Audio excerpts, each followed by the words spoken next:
స్థానిక సంస్థల ఎన్నికలపై బీజేపీ దూకుడు పెంచింది. ఈ మేరకు ఘట్కేసర్ సమీపంలోని పీపీఆర్ కన్వెన్షన్ వర్క్ షాప్ నిర్వహించింది. ఇటీవల బీజేపీ రాష్ట్ర అధ్యక్షునిగా ఎన్నికైన రామచంద్రరావు అధ్యక్షతన సమావేశం జరిగింది. ఈ సమావేశానికి బీజేపీ జాతీయ కార్యదర్శి సునీల్ బన్సల్ ముఖ్య అతిథిగా హాజరయ్యారు. ఈ వర్క్ షాప్ కు కేంద్ర మంత్రి కిషన్ రెడ్డితో పాటు ఎంపీలు, ఎమ్మెల్యేలు, పదాధికారులు, జిల్లా అధ్యక్షులు హాజరయ్యారు.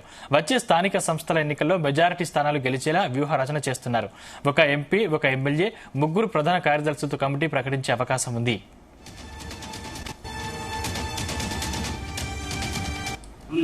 గతంలో భారతీయ జనతా పార్టీకు ఒక ఎమ్మెల్యే ఉంటే ఈ రోజు ఎమ్మెల్యే ఉన్నారు. గతంలో మనకు ఎమ్మెల్సీ లేకపోతే ముగ్గురు ఎమ్మెల్సీ ఉన్నారు. గతంలో మనకు 4 ఎంపీలు 8 ఎంపీలు ఉన్నారు. 2 రాజ్యసభ సభ్యులు ఉన్నారు. మనకు రాజ్యసభలో ఎమ్మెల్సీగా, కౌన్సిల్లో, అసెంబ్లీలో, పార్లమెంట్లో మన ప్రాతినిధ్యం పెరుగుతూ ఉంది.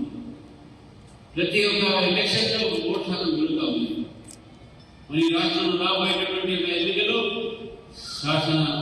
మన స్థానిక లోకల్ ఎలక్షన్స్ ఉన్నాయి, లోకల్ బాడీ ఎలక్షన్స్ ఉన్నాయి. స్థానిక ఎన్నికలు, స్థానిక సంస్థలకు జరిగే ఎన్నికల్లో భారతీయ జనతా పార్టీ సునీల్ బన్సల్ గారు చెప్పారు, చంద్రశేఖర్ గారు చెప్పారు.